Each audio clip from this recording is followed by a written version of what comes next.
Hello everyone. Before we start, make sure to like and subscribe to the channel and leave a comment with where you're from and what time you're watching.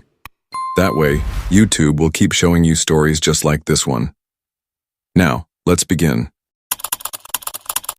I was 32 years old when I realized the woman I called my mother was never truly human. Her name is Olivia Duval, and I thought I had finally escaped her grip. But when I got the call, my father had died suddenly without warning. I knew I had no choice. I had to go back to her, back to the place that had warped me, to the house that held all the memories of a childhood I had desperately tried to forget. I hadn't seen her in over a year, not since I packed my bags and left for good. But no matter how far I ran, no matter how many miles I put between us, the memory of her was always with me. It clung to me like a shadow, a dark presence I couldn't escape. I had spent my 20s trying to outrun the manipulation, the guilt, the suffocating weight of her love. But it was never enough. The day I arrived at 324 Elm Street in Portland, Oregon, the air was unusually cold for late April. The wind carried the scent of damp leaves and decaying wood, like the house itself was exhaling its last breath. The front yard, overgrown with ivy and weeds, looked almost abandoned. The house loomed before me, the same as it had always been, dark, oppressive, with its peeling paint and crooked windows. But there was something different now, something heavier about it. I stood there for a moment, the chill of the air creeping under my jacket. The memories of childhood of her flooded my mind, the way she used to smile at me, her eyes wide and empty like she was proud of her control. I remembered the way her voice would drop into a sickly sweetness when she praised me, only to twist the words later into something ugly. "Good job, sweetie," she'd say, her voice dripping with false affection. "But you know you could have done better." I stepped inside the house, the familiar smell of old incense and dust filling my nostrils. It was the same, but wrong. The air felt thick, like it was pushing back against me. The silence was too heavy, too deep. I could almost hear the house breathing, waiting for me to break. She was waiting for me in the living room, her frail body curled into the corner chair like she belonged there. She didn't even look at me when I entered, her eyes fixed on the window, as though she was waiting for someone else. "You're late," she said after a long silence, her voice sharp and cutting through the stillness. It was the same phrase she always used, the phrase that still made my stomach twist with shame. "I thought you would have been here by now. We have work to do." I didn't reply. I couldn't. The words stuck in my throat just like they always had. The same shame, the same guilt, the same control. I had left this place, but it had never left me. She hadn't just been my mother, she had been a force.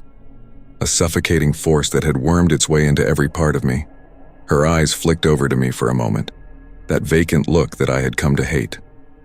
There was no warmth in them, no love, only a cold, calculating emptiness. I couldn't breathe.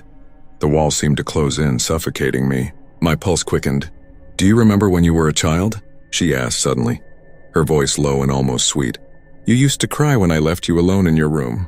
You said you didn't want me to go, but I always left anyway. Do you remember that?" I didn't answer. I hadn't forgotten. She smiled, but there was nothing kind about it. "You were always so weak," she whispered. "And you'll always be weak, won't you?" I flinched. The words cut right through me, just like they always had.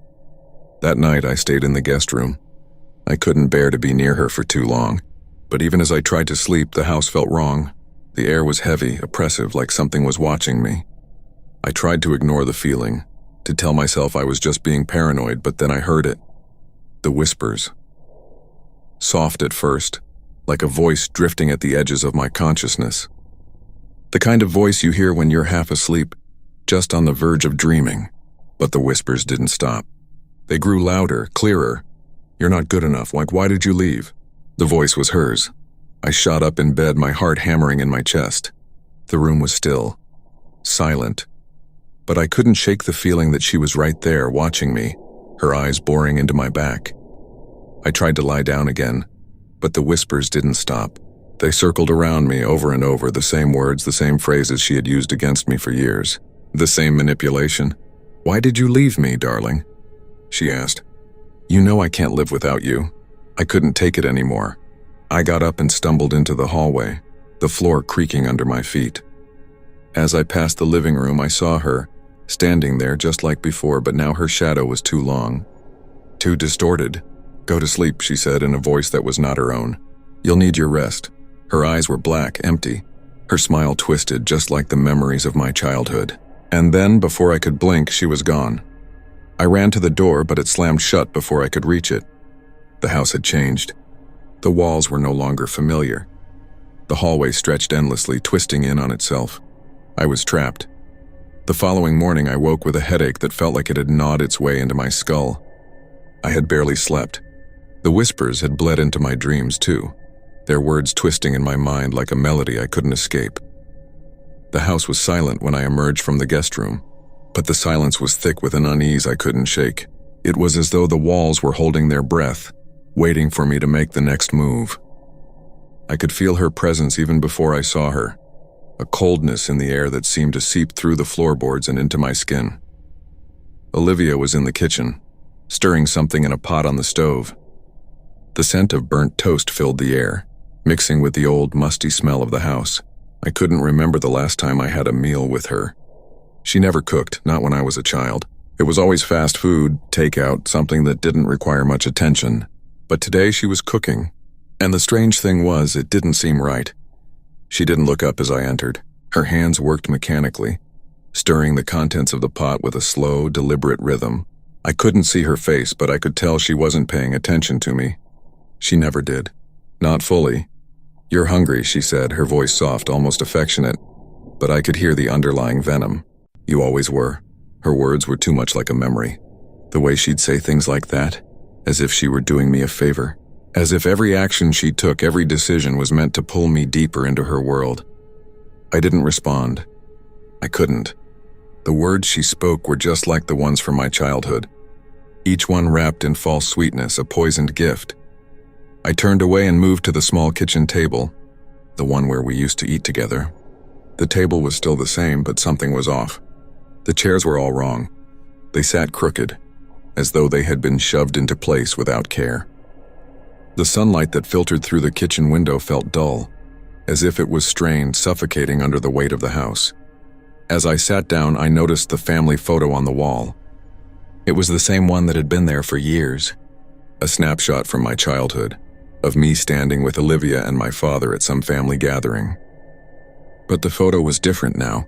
The edges of the picture were curling, the colors faded. My father's face, once warm and kind, now looked distorted, like a face from a dream I was trying to forget. His eyes seemed to follow me as I moved. I felt a chill run down my spine, a shiver that wasn't from the cold. "You know?" Olivia's voice interrupted my thoughts. "I used to love this house. You made it so much more perfect. You and your little games." My eyes snapped to her, but she didn't look at me. Her eyes remained fixed on the pot in front of her. "What do you mean?" I asked, my voice thin and tight. "You remember, don't you?" Her voice dropped, turning suddenly cold. "The games you played when you were little? The ones I had to teach you. How to be perfect. How to be mine." I froze. I had never told her about the games, but I remembered the twisted games she played with me. They had been small, insignificant at the time, little ways to keep me under her control. The way she'd test my loyalty by asking questions no child should answer. The way she'd reward me with praise one moment and punish me the next for reasons I couldn't understand. "You were always so eager to please," she continued, her voice soft and empty. "But you never could you? Always falling short? Always disappointing?" Her words echoed through my mind, amplifying the suffocating feeling that had never quite left me. I had tried so hard to be the son she wanted, to be good enough for her. But it was never enough. I was never enough. Her voice became a low, mocking whisper cutting through my thoughts. "Why did you leave me, darling? You know I can't live without you." I gripped the edge of the table, my nails digging into the wood. I had to get out. I had to get away, but I didn't. I sat there, frozen. The house was changing again. It wasn't just the house. It was the memories. They were bleeding through the cracks. The whispers, my own fears, were starting to take shape. I stood up abruptly, my chair scraping against the floor. I had to find it. I had to find something, anything that could explain what was happening. The journal. I had heard a noise earlier in the day, something faint, like the sound of a page turning, but I had ignored it. Now I couldn't anymore. I had to know what my father had written. I rushed through the house, moving with urgency, opening every door I came across, but I couldn't find it. The house had changed. It was like a maze now, its halls stretching on forever. I began to search frantically, tearing through rooms, throwing things aside. As I entered the study, my eyes locked on the corner of the room. There it was, beneath a pile of old papers nearly hidden. My father's journal. I grabbed it with shaking hands. The moment I touched it, I felt the air around me grow heavier. The house seemed to pulse like it was breathing. I flipped it open, desperate to understand. The first entry was scrawled in a frantic hand, a jumble of words that barely made sense. Olivia is changing. She's not what she seems. She's alive in a way I can't explain. The house. It's her. It's all her. I read further, my eyes racing over the words. There were mentions of strange rituals, symbols, and ancient things that shouldn't have existed. My father's handwriting grew more erratic as the entries went on. She's been here longer than I realized, the journal read. She's not just a woman. She's a vessel. And if I can't find a way to sever the bond, she'll consume everything. Everything. I stopped reading, my heart pounding. The journal was a warning that I had walked straight into the heart of the horror and there was no way out. I had to leave. But as I stood up, the door slammed shut behind me. The house was alive, and it was keeping me here. I don't remember exactly how I made it through the rest of the house. Time seemed to bend around me, twisting and folding like the dark corners of this accursed place. Every hallway looked the same now. The walls stretched unnaturally as if they were living things, pulsating with every heartbeat. The journal, still clutched tightly in my hands, was now the only thing grounding me to some semblance of reality. But the more I read, the less certain I was about that reality. Each page, each new fragment told me I was losing myself. I had already known that Olivia wasn't just a woman.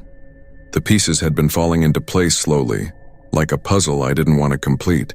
But now with every word I read, I felt the weight of the truth pressing down on me. She had never been my mother. She was the house.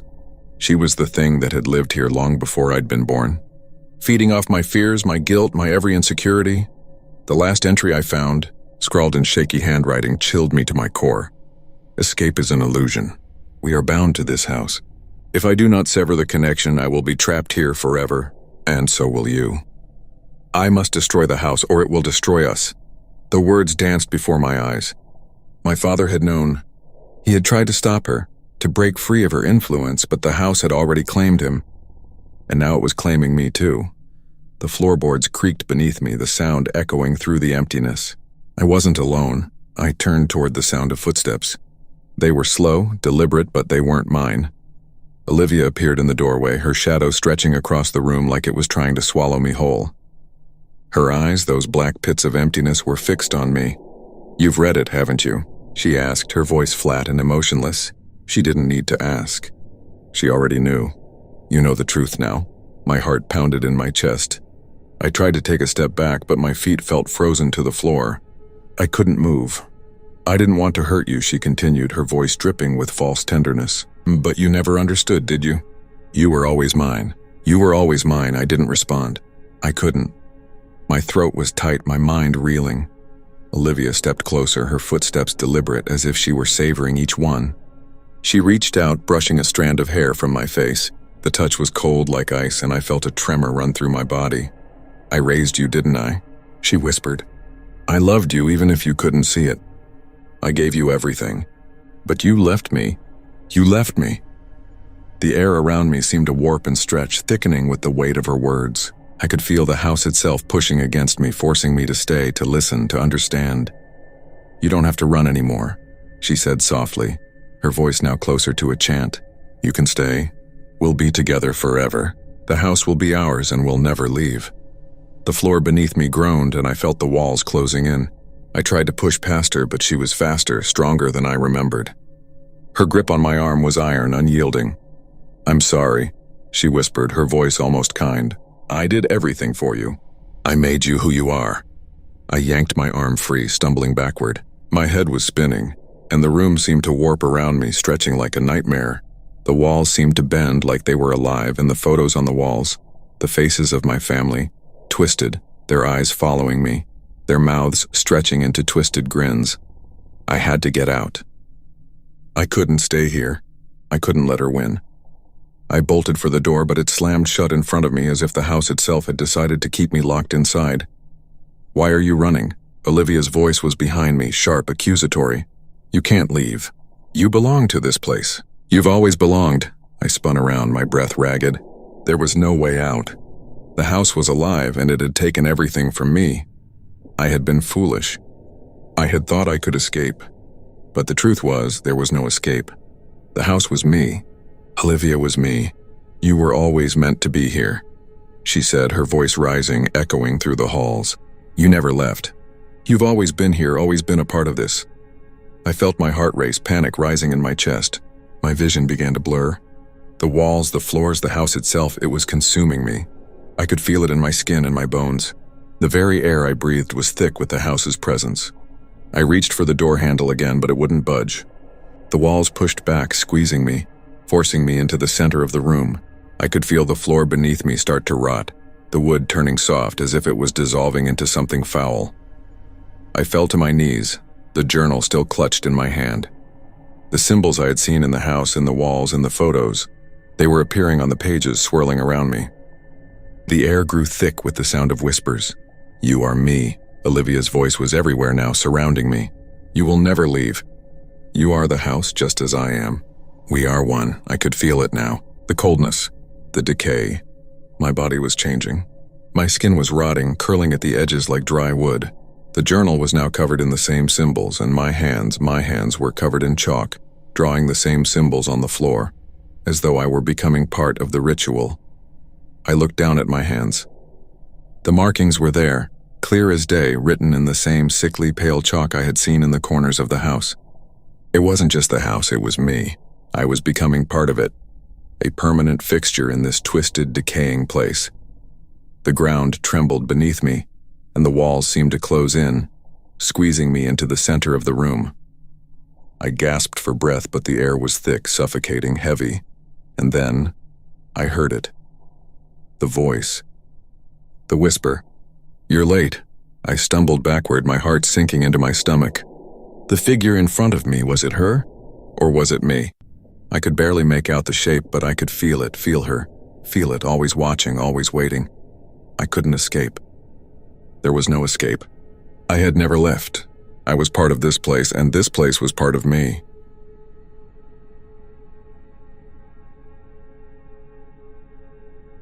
I'm 27, and my name is Julia Duval. I work as a receptionist at Carson & Clark Realty, 3205 Belmont Avenue, Richmond, Virginia. The cold of late October had already set in, biting through the layers of my cardigan as I sat in the empty office, a lone lamp flickering beside me. The city was a sleepy maze outside, dark streets and crumpled leaves moving like ghosts. But inside I had nothing but the hum of the fluorescent lights and the click of my fingers against the keyboard. I should have left earlier, but I didn't. Not because I was busy, but because I was avoiding the inevitable, going home to her. My mother, the house always smelled the same, old wood, mildew, and something that reminded me of wet newspaper, despite the fact that she never read it anymore. I hadn't seen my mother in days.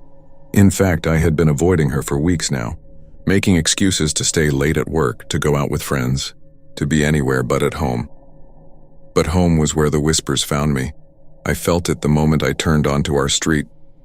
Something was wrong. The air felt thick, pressing against my skin as if the world itself was holding its breath. The streetlights flickered as I drove past, casting long, twisted shadows across the cracked pavement. I parked in front of the house and sat there for a moment, the engine still running, before forcing myself to turn it off. My hands felt clammy. My heartbeat quickened. The door to the house creaked when I opened it, the sound familiar but unsettling. It was almost as if the house itself were awake, waiting for me. My mother wasn't in the living room. The house was silent, save for the distant ticking of the clock in the hallway, its second hand echoing like a distant drumbeat in my ears. I paused at the bottom of the stairs, the air in the house suddenly colder. A chill spread up my spine, something unexplainable, something I couldn't place. I told myself it was nothing. Maybe the furnace was broken again, or the draft from the old windows was getting worse. But then I heard it. A soft scraping sound, like nails against wood. It was faint but unmistakable. I followed the noise, my steps tentative as I made my way through the house toward the kitchen. The faint glow from the streetlight outside filtered through the blinds, casting long shadows across the tiles. And then I saw her. She was standing at the kitchen window, her thin, frail figure illuminated by the pale light from outside. She didn't turn to look at me when I entered, but I could feel her presence like a weight in the room. My mother, she was waiting. Mom? My voice sounded foreign in the stillness. She didn't answer. But when she finally turned, her eyes locked onto mine. That smile. It wasn't hers anymore. It was wide, too wide, as if the skin around her mouth had stretched just a little too far. Her eyes were dark, sunken in a way I couldn't quite understand. And there was something different. She took a slow step toward me, her eyes never leaving mine, and I could feel the air in the room grow thick. My stomach churned and I backed up a step, but she didn't stop. I missed you, Julia, she whispered, her voice low and breathy. The words felt like they were pulling at something deep inside me, something I didn't want to remember. I froze. Something wasn't right. The smile was wrong. The way she said my name was wrong. And yet, I couldn't move. Her hand reached out, fingers trembling as she touched my arm, her skin colder than it should have been. The moment her fingers made contact, the room seemed to shift, the air heavy with a presence I couldn't explain. The walls felt like they were closing in, and I could smell it, something rotting, something decaying. The scent of old wood mixed with something sour, like the faint stench of death. I jerked back, stumbling as I tried to retreat, but the house was suddenly a maze. The walls felt closer, the hallway longer. I didn't know how I'd gotten to the living room, but there I was, standing alone in the center of the room, panting, as the shadows around me seemed to grow deeper, darker. That's when I heard it again. The whispers. They were faint, like a rustling breeze, but they never stopped. They followed me home, trailed me through the halls, and wrapped themselves around me at night, pressing into my skull. It was as if they were coming from her, from my mother, but I wasn't sure anymore. The whispers were words I couldn't understand, and they grew louder each time I heard them, until I could no longer distinguish where they ended and my thoughts began. The next few days were a blur of confusion. I tried to keep my distance from my mother, avoiding her gaze, avoiding her presence. But it was impossible. I couldn't escape her. She was always there, standing just beyond my peripheral vision, watching me with those dark eyes, her figure thin and fragile, barely noticeable in the shadows of the house. But she was always there. It didn't take long for me to start seeing things. One night I woke up to the sound of footsteps outside my bedroom door. The floorboards creaked under the weight of each step. I held my breath, trying to listen, but the footsteps didn't stop. I thought it was her. But when I opened the door, the hallway was empty. The next night, the footsteps came again, but this time I wasn't alone. I heard them too, a voice faint and distant calling my name. I couldn't place it, but it sounded like her. The following morning, I woke up to find the kitchen door wide open. It hadn't been open when I went to bed, I knew it, but I didn't remember hearing it open during the night. I tried to convince myself that I was just imagining things, that I was tired. But deep down, I knew.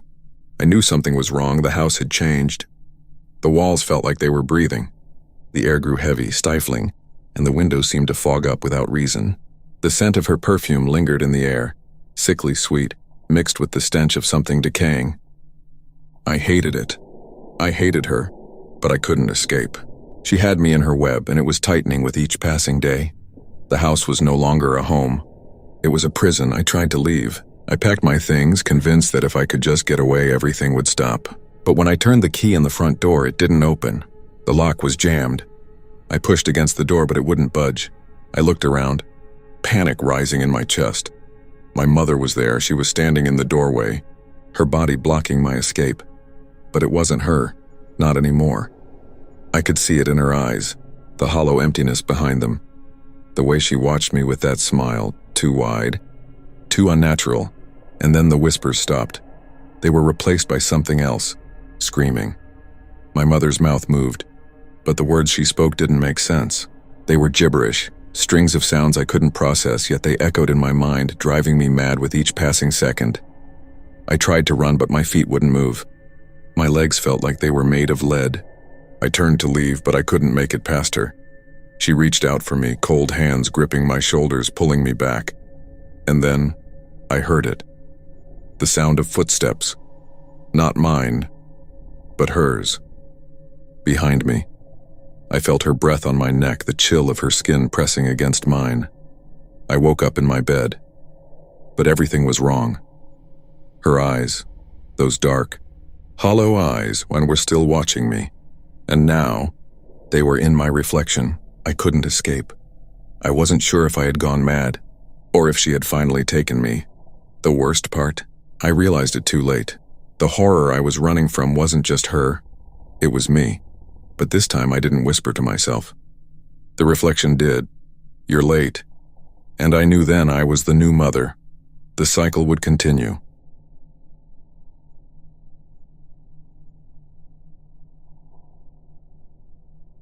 I never wanted to return to 712 Willow Lane, but here I was standing on the doorstep of a place that had never felt like home. It was 7:46 p.m. when I arrived, the last of the day's light fading behind thick clouds and the temperature already dropping like a stone. The house looked just as it always had, worn, tired, and too big for anyone to occupy. The front door, cracked and peeling, seemed to sag beneath its own weight like it was trying to hold something inside. And maybe it was. The scent hit me first. It was subtle at first, a faint trace of something old, but then it grew stronger, sharp, cloying, suffocating. It was her, Olivia, my mother, the perfume she always wore, the one that clung to her skin like a second layer, mixing with the acrid dust in the air. I hadn't smelled it in years, but there it was, thick in the air as if it had never left. It clung to me now, wrapped itself around my body, and I couldn't escape it. It wasn't just in the house. It was inside me, in my clothes, on my skin. I wanted to leave. I really did, but I couldn't. There was too much tied to this place, too much that had been buried and forgotten for far too long. The house looked smaller than I remembered, its walls sagging under the weight of time. The windows were cracked and the shutters hung at odd angles as though they had been waiting for someone to fix them for years. But no one ever had. The porch groaned beneath my feet as I stepped inside, the creak of the boards making the hair on the back of my neck stand up. The first thing I noticed was the silence. It was thick and oppressive, the kind that only comes from a house that hasn't been lived in for a long time. But then there were the sounds, the faint, almost imperceptible whispers that seemed to come from every direction. They weren't loud enough to be voices, not in the traditional sense, but they were there, just beneath the surface, like a rustling in the walls. The whispers were familiar, too familiar, like something I'd heard in the dark when I was a child. My mother's voice, always so controlled, always so manipulative, her words still ringing in my ears. I had been the good daughter, hadn't I? The one who obeyed, who did what was expected of her. I had tried to run from the suffocating hold she had on me. But now I was here. The house seemed to press in around me, suffocating as though it had absorbed all the pain, all the fear, all the resentment from the years I had spent here. I wasn't alone, though. Aaron was here too, my older brother, but he was a ghost of the man I once knew. I could see it in his eyes, that same haunted look I had seen in my own reflection for years. He was just as trapped as I was. "Hey, Tessa," Aaron said, his voice strained, tired. "Hey." I managed to respond, my throat tight. There was something off about him. Something had changed. He was quieter than usual, his movements slow and deliberate, like he was trying to avoid disturbing the air around him. He wouldn't look me in the eye, and when he did, it was with a look I couldn't place, guilt, fear, confusion. Beth, the housekeeper, was still here too. I had expected her to be long gone, but there she was, sweeping the same hallways she had once swept for Olivia. She looked at me with wide eyes, nervous, like she was waiting for something. Or someone. Her movements were stiff, calculated, as if she was afraid of drawing attention. "Everything okay?" I asked, my voice low. She nodded quickly, but I could see the way her hands shook as she wiped her brow. Just making sure everything's in order," she said. But there was an edge to her voice, a sharpness that hadn't been there before. I thought I was imagining things, but the whispers were growing louder. I could hear them now, just under the hum of the old house. They were coming from somewhere near, right at the edge of my hearing, too close to ignore. My heart pounded in my chest and I swallowed hard, trying to shake off the feeling that something wasn't right. I couldn't breathe. The air was thick, suffocating, like it was pressing in on me from every direction. The scent of her perfume was overwhelming now, even stronger, like it was coming from inside my own clothes. It was in my hair, on my skin. Her presence, Olivia's presence, was everywhere. It wasn't just the house anymore, it was me. She was with me, suffocating me just as she always had. Later that night, I found it, the journal, buried in the attic, among old boxes of forgotten memories. There it was. My mother's journal, its pages yellowed with age, the leather cover cracked and worn from years of neglect. It was filled with strange, cryptic thoughts, words that made my skin crawl. I flipped through it, desperate to understand what had happened here, to understand the twisted mind that had raised me. And then I saw it. A single line scrawled across the page: "She will be the last. They always return." The words sent a chill down my spine. Who was she talking about? Me or someone else? Someone I had forgotten? The name at the bottom of the page was the one that froze me in my tracks. Daniel.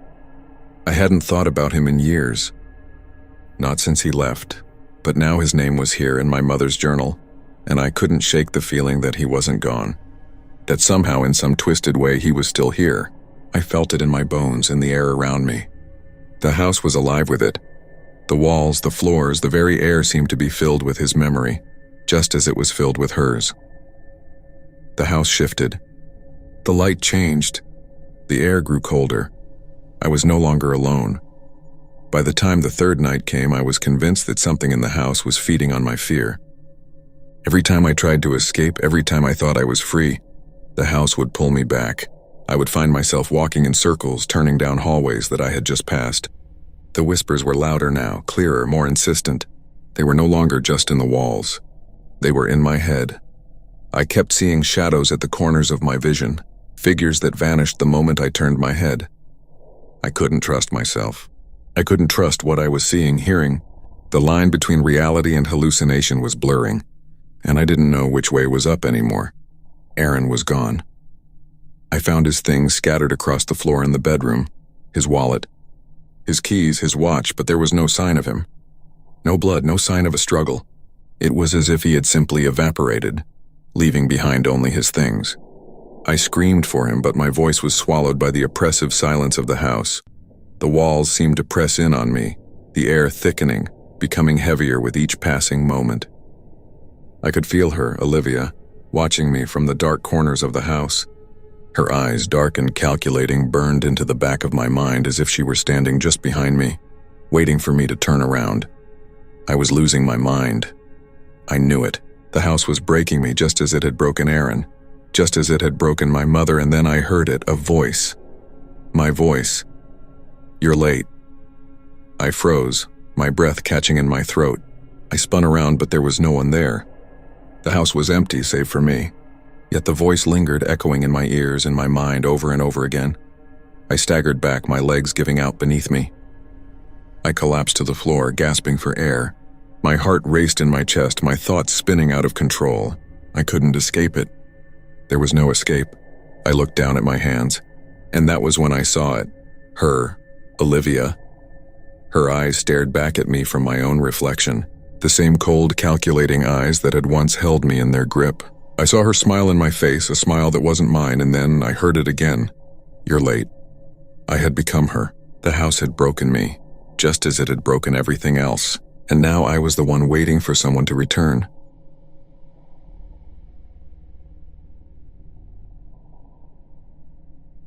I never thought I'd end up back in this house. Not after all these years. But here I am, standing at the threshold of the place where everything went wrong. I could feel it before I even stepped inside. That oppressive weight in the air, like the house itself was breathing, just waiting for me to return. The door creaked on its hinges and the scent of mildew hit me instantly, sharp and unmistakable. But that wasn't all. It was there too, faint yet undeniable, the cloying scent of roses, her perfume. Margaret's perfume. She wore it every day, the same sickeningly sweet fragrance, like she was trying to drown us all in it. I hadn't smelled it in years, but now it clung to me, wrapping around my senses like a suffocating shroud. Just like her. My name is Eliza Matthews, and I'm 29 years old. I work as a graphic designer at Dawn & Co. Design, 1038 Riverside Drive, New York City. But none of the modern conveniences or sleek office buildings could prepare me for what I was about to face. My mother, Margaret Matthews, had passed away, and alone, just as she had lived. I hadn't seen her in months. She'd shut me out, just like she'd shut everyone out in the last decade of her life. Now I was here at the house to take care of her affairs, to pack up the remnants of a life spent in isolation. I didn't want to be here. I never wanted to come back, but here I was, drawn back like some kind of moth to the flame, even though I knew it would burn me. The house was quiet, too quiet. The faint ticking of the clock echoed through the emptiness, louder than it should have been, as if the walls themselves were holding their breath. It shouldn't have been working. That damn clock hadn't run in years. I had broken it myself when I was younger. An accident, or maybe not. I hadn't meant to do it, but I was glad to see it go. The sound of it had always been a constant reminder of the tension in this house, of her watching me, of the endless waiting. But now it ticked, a slow, deliberate sound filling every corner of the house like a heartbeat. I stepped inside, the floorboards creaking beneath my feet, the air thick with dust and the unmistakable scent of decay. The hallway stretched out before me just as I remembered it, narrow and oppressive. Every step I took seemed to echo back to me, magnifying the isolation I had never quite escaped. Even in my adult life, I could feel her, everywhere. She was still here, lingering in every corner and every shadow. Margaret Matthews, the woman who raised me, or rather the woman who ruled me, the woman who taught me to fear everything and trust no one. As I walked deeper into the house, the memories began to flood back, uninvited, like they always did. Her eyes, I could still feel the weight of them on me, watching, waiting for me to fail. The constant suffocating silence that hung between us, broken only by her voice, cold and sharp. The way she would never let me forget the things I had done wrong. Never let me forget that I was never enough. I stopped in the living room. The furniture was covered in sheets, but it didn't matter. I remembered it all. The way she would sit there for hours, her eyes never leaving me, her mouth a thin, judgmental line.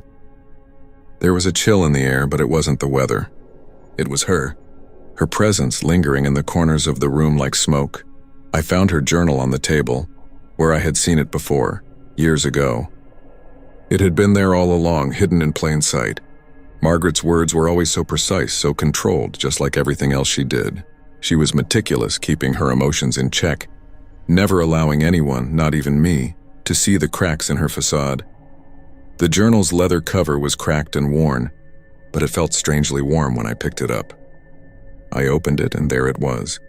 Her handwriting, neat, orderly, frightening in its precision. The house speaks to me. I can hear it calling me. It wants me to stay, wants me to become part of it. My stomach twisted. I could feel my breath catch in my throat. This was how she always did it. She would twist everything into something sinister, into something that made me question myself. The house wants her to stay. It was always about control.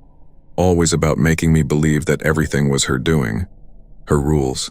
The scent of roses grew stronger. The faintest hint of it, but it seemed to cling to me now like I had absorbed it somehow. It wasn't just the air anymore. It was in my skin. My clothes. Her perfume. I could feel it seeping into me, into my very pores, like it was becoming part of me. I pulled at the collar of my shirt, trying to shake it off, but it lingered, thick and oppressive. I couldn't escape it. I couldn't escape her. I went into the kitchen hoping to find something, anything, that could distract me.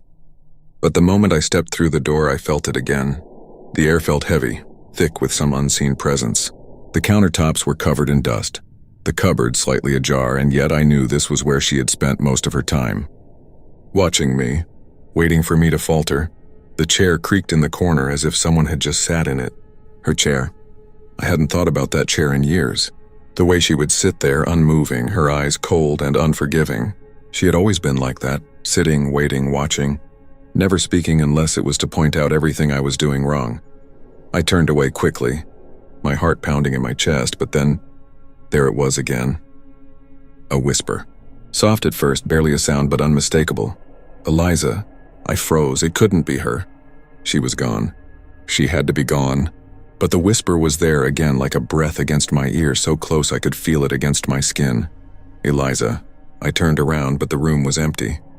The shadows were still unbroken. The whispers continued. Eliza, you're not done yet. The words twisted in my mind. They pulled at me as if they were trying to drag me into something, and into her. Into the past. Into the house that had never let me go. I felt the walls closing in, the air growing heavier. My breath became shallow, quick. I had to get out. I had to leave. But every step I took, I could feel her watching me, waiting for me to break. The house was changing. It was changing me. The roses, they were stronger now. The smell wasn't just in the air. It was on my skin, my clothes, like I was becoming part of it, part of her. I raced to the door, but before I could reach it, the light above flickered. It wasn't just the bulb, it was something deeper, something alive, and then the whispers. "Eliza, it's time." I turned around in a panic, my breath coming in ragged gasps. The mirror in the hallway caught my eye. My reflection didn't match the frantic movements of my body. My face, it wasn't my face. It was hers. Her smile. That same cold smile that never reached her eyes. I reached for my phone, my hands trembling. My heart raced in my chest, the world tilting beneath me. And then in the dim reflection of the screen, I saw it. Her face. But it wasn't her. It was mine. And that's when I knew. I had never left. I couldn't breathe. The room seemed to close in around me, the walls pressing down with a relentless force as though they were trying to crush the air out of my lungs. The reflection in the phone screen, my reflection, was no longer just a visual anomaly. It was a warning. The eyes staring back at me weren't mine anymore. They were hers. The same cold, hollow eyes that had always watched me, judging me, expecting me to fail. I backed away from the mirror, my hands shaking, my pulse thundering in my ears. I wanted to scream, to run, but the house was a maze, and no matter how fast I moved, it always seemed to twist, always seemed to pull me deeper into itself. The whispering grew louder. It was no longer just a voice in the background of my thoughts. It was a presence, a weight pressing on my chest, on my mind. I couldn't escape it. Eliza. It was so familiar, so wrong. My mother's voice, her cold, authoritative tone, but this time it didn't come from the air. It didn't come from the house. It came from within me. I felt the words vibrating in my chest as though they had been there all along, just waiting for me to hear them. Waiting for me to understand. "You're not done yet." I stumbled backward, my feet tripping over the floorboards, but I couldn't stop moving. The house and this place, what, it was changing. Or maybe it had always been like this and I had just refused to see it. I turned back toward the hallway, but the house wasn't the same. It never was, not really. The walls had shifted somehow. The air felt thicker. The colors of the rooms bled together, like paint running under the heat of a flame. The floors were darker, slick with something I couldn't identify. My hand shook as I touched the wall, trying to steady myself, but it felt wrong. I heard it again. A voice, not from the air, but from the very ground beneath my feet. "Eliza, come back." It wasn't her voice, not really. It was a mockery of it, twisted and distorted, like a shadow cast from a light that had long since died. I tried to scream, but my throat was dry, like it had been coated with dust and ash. The air around me thickened again, and the roses, her roses, they were stronger now, more intense, more suffocating. The smell wasn't just a fragrance, it was clinging to me. I could feel it on my skin, soaking into my clothes, seeping into my pores like it was becoming part of me, just like she always had. I stumbled into the living room, my feet dragging as though the house itself were trying to hold me in place, to prevent me from leaving. The chair. Her chair. The one she always sat in, the one she never moved from.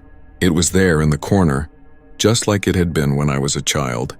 Only now the seat was worn, as though someone had been sitting there for years. I froze. The whispers were louder now, clearer. They weren't just random murmurs in the background. They were commands. "Sit down, Eliza." I wanted to refuse. I wanted to fight, to run, to get out. But my body betrayed me. I felt my legs moving toward the chair as though they had a mind of their own. My feet dragged, unwilling yet unable to stop. My breath caught in my throat. No, I couldn't sit there. Not again, but I did. The moment I sat down, the air in the room changed.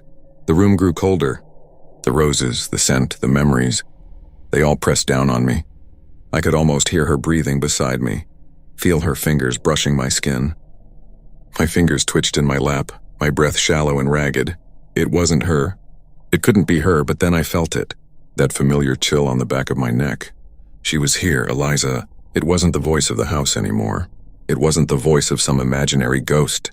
It was hers, the one that always spoke to me with cold indifference, the one that never let me forget my mistakes. It was Margaret sitting beside me in the dark. I turned, desperate to escape, but her face was in the reflection of the window. staring back at me with that same detached, calculating gaze. Her eyes, the ones that had always made me feel like I was never enough. I tried to stand, but my body wouldn't move. It was as if the chair had become part of me. The house had a hold of me, tightening around me like a vice. And then the door slammed shut, the sound like thunder shaking the walls. I panicked. I shoved against the arms of the chair, but it wouldn't budge. The room was closing in, the walls shrinking, and the roses, they were everywhere now, swirling around me like smoke. Their scent was suffocating, choking me, until it was the only thing I could taste, the only thing I could smell. "Eliza, you're not done yet." I heard her again, inside me, her voice echoing in my head like it was bouncing off the walls of my skull. I closed my eyes, squeezing them shut, trying to block it out, but it was impossible. The voice, the chair, the house, it was all her. She was never really gone. She was never going to let me leave. She never did. I opened my eyes, and for a split second I saw it. The shadow in the doorway, tall and looming, her figure half-formed. I couldn't tell if it was real or just my mind playing tricks on me, but it was there, the outline of her standing just beyond the edge of the room, watching me, waiting for me to break.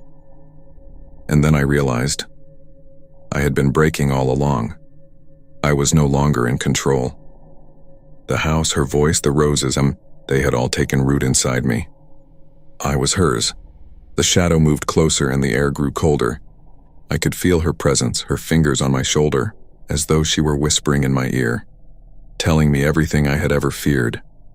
That I would become her, I screamed. But it wasn't a scream of defiance. It was a scream of acceptance. The door slammed open and I stumbled into the hallway, gasping for air. But the darkness closed in around me. The roses were in my clothes now. The perfume was in my breath. The whisper was in my mind, "Eliza." I collapsed against the wall, my knees giving way beneath me. My heart pounded. My skin crawled. I heard her again, this time closer than before, her breath in my ear, and then I looked down. My hands, I couldn't breathe. They were hers, and in that moment I knew. I had become her. I was her.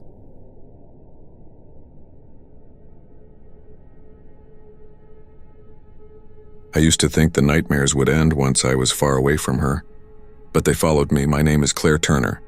I'm 33 years old, and I work as a marketing consultant at Harper & Wells Agency, located at 1016 Maple Drive, Asheville, North Carolina. I thought moving to Asheville, away from everything I knew, would help me escape my past. The office was quiet, clean, a perfect sanctuary. But I didn't escape anything. It was October 3rd, 2023 when it happened. The weather had already felt strange that day, too still, unnaturally still, as if the world itself was holding its breath. I had just finished a quiet dinner, the kind I made for myself when I was too tired to go out. The city outside was draped in the amber glow of streetlights, casting long shadows on the slick sidewalks.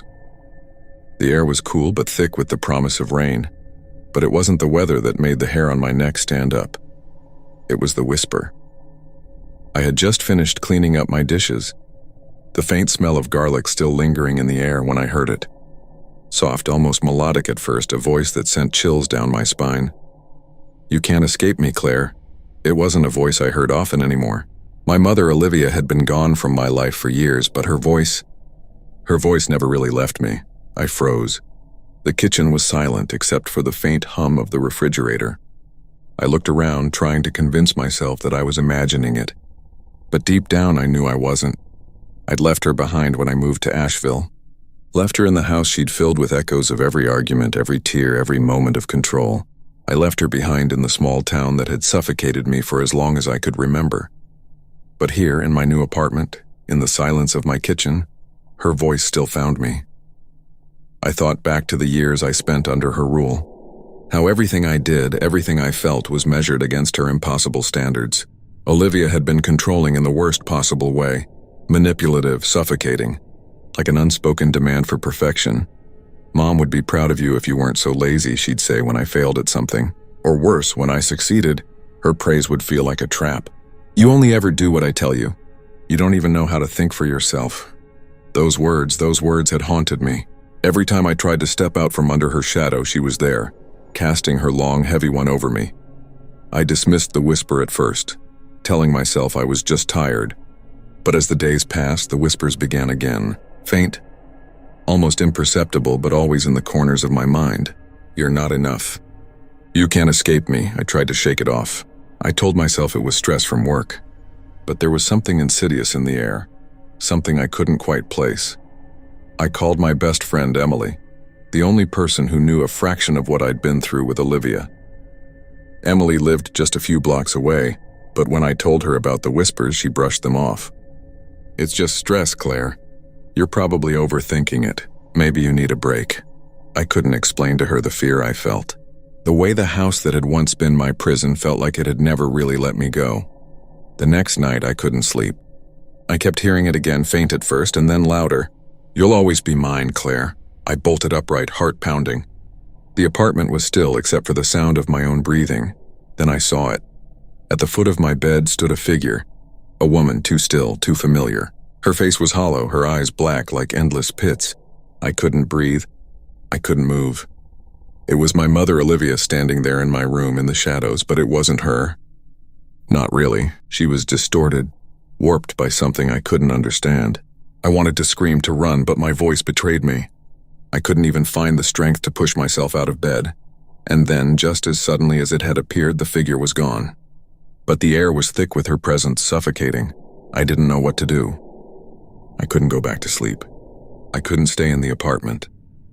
I grabbed my keys, ran out of the apartment, and didn't stop until I was in my car, driving aimlessly into the night. The road was empty, the fog creeping in from the mountains like something alive. The headlights of my car barely cut through the haze. I found myself in front of the house I had run from all those years ago. I stared at it, my hands gripping the steering wheel until my knuckles ached. The house was decaying, as if time itself had been slow to claim it. The front door hanging ajar as though waiting for me. I couldn't help myself. My feet moved on their own, taking me out of the car and up to the door. The wind had picked up, sharp and biting, but I didn't feel it. I didn't feel anything except the pull of the house, the whispering that started again just at the edge of my hearing. Come inside, Claire. You've always belonged here. I took a step forward, then another. My heart hammered in my chest, but my body moved like a marionette, drawn toward the doorway. When I stepped inside, everything was familiar. The smell of old wood, the stale air, the faint scent of her perfume that still lingered in the corners of the rooms. My body trembled with fear and something else, something darker, and then I heard it. The whisper, louder now, unmistakable. You're mine, Claire. You'll never be free. I froze. I felt the cold touch of something on my wrist, just like when I was a child, when she would grab me with those cold hands of hers, forcing me to stay close, to never leave her side. I turned to face her, but Olivia wasn't there. Not really, but the air in the room had changed. I could feel her presence, so close, so suffocating. I screamed, but no sound came out. My vision blurred and the room seemed to spin. I pushed against the wall, tried to break free, but my legs were heavy as if they were tied to the ground. Finally, with everything I had, I broke free and ran. But as I reached the door, I felt it, her hand, cold and familiar, gripping my wrist again, pulling me back. The last thing I saw before I fled the house was the reflection of my face in the window, her hand still holding mine, the warmth of her skin impossibly close. I don't know how long I ran. I don't know how far I went before I stopped, but I eventually found myself in the car, gripping the steering wheel so tightly my knuckles ached. The streets of Asheville were empty, the night colder than it should have been, the fog clinging to every corner of the city like a veil. But the whispers, they never stopped. They echoed in my head louder than ever. You can't escape me, Claire. I pulled into a parking lot, my hands shaking so violently I could barely grip the door handle. I stumbled out of the car and leaned against the side, my breath shallow. My body was on fire with fear and my mind was slipping. I could feel her presence everywhere, just behind me in the corners of my vision. I couldn't tell if she was there, really there, or if it was just the broken fragments of my own mind fracturing. The air around me felt thick, too thick, as though it was closing in on me. I didn't know where to go, didn't know what to do. My thoughts were scattered, racing between terror and disbelief. How could she still be here? How could Olivia's shadow stretch this far, even when I thought I'd left it behind? I sat in the car, The engine still running, my hands gripped so tight around the wheel I thought it might crack. The headlights cast long shadows across the parking lot, empty and cold. The silence was deafening. That's when I saw her. In the rearview mirror, standing just behind my car, was a figure, a woman in the dark. Her face was obscured, but I didn't need to see it to know who she was. The way the darkness clung to her form, the way the world seemed to fold around her, I knew. It was Olivia. I slammed the car into reverse and sped out of the lot, barely paying attention to the road. My breath came in frantic gasps, the tears blurring my vision. I had to get away. But no matter how fast I drove, no matter how far I tried to go, she was always there, just out of sight. Her voice was in my head, her presence a shadow that never lifted. "You've always belonged to me, Claire." I tried to turn off the road, tried to find some way to lose her, but everything felt wrong, the world itself seeming to twist around me. I could hear her voice in the trees, in the hum of the car, in the very air I breathed. I drove for what felt like hours before I reached an unfamiliar street, one I'd never seen before. Even though I knew Asheville like the back of my hand, the fog was so thick I could barely see past the windshield. And then I found myself in front of it. The house, my heart sank. I hadn't meant to come here. I didn't want to, but my feet were already moving before my mind had a chance to protest. I walked up the steps, the sound of my footsteps loud in the silence. The door was already open, just like before, just like I'd left it all those years ago. The same cold, familiar air seeped from the cracks in the door, and I stepped inside, unsure of how I ended up here. Inside, everything was just as I remembered it. The dark corners, the thick scent of old wood and perfume. The silence pressed in around me, but it wasn't comforting. It was suffocating. I could feel her everywhere. I could hear her. "You're mine, Claire." I closed my eyes and gripped the doorknob, willing myself to leave. But I couldn't move. My legs wouldn't obey me. The whisper had become a growl, sharp and insistent, like nails scraping against my skin. And then I saw her. Olivia. She was standing at the top of the stairs, her face hidden in shadow, but I knew her.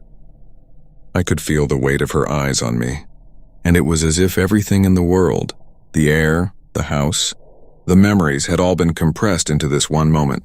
"Come to me, Claire," she whispered, and for the first time in my life, I didn't know whether to run or to stay. I had run before. I had escaped her before. But no matter how far I went, no matter how much I wanted to forget, she always found me. I took a step forward. The door slammed shut behind me. The house felt alive.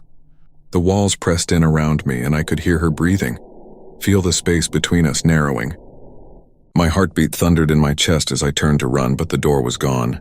The hallway stretched endlessly before me like a dark tunnel that would never end. I tried to scream, but nothing came out. The only sound was her voice echoing in the void. "Why do you run, Claire? You can't escape me." I turned, and she was there, standing just behind me, her hand outstretched. I felt her fingers brush the back of my neck, cold and familiar, just like when I was a child. The touch was searing. It burned with memories of all the times she had held me down, forced me to stay when I wanted to leave, forced me to be perfect in a world that didn't care. "No," I whispered, but it didn't matter. She was too close. I couldn't breathe. I couldn't think. I couldn't move. Her hand moved from my neck to my wrist, cold, familiar, crushing. "You belong to me, Claire." I struggled against her grip, my mind a frantic mess of memories. Those years of living under her thumb, the constant pressure, the gaslighting, the manipulation. But this was different. This wasn't just her voice. This wasn't just her presence. This was her, here, now. I screamed, and this time the sound came out, but it was too late. I was already in her grasp, already lost, and then everything went silent. I blinked, disoriented, and for a moment I thought I had imagined it all. But when I looked in the window, when I saw my reflection, it was her face I saw. Her hand, cold and unyielding, was still gripping mine. And I knew deep down that there was no escaping her now.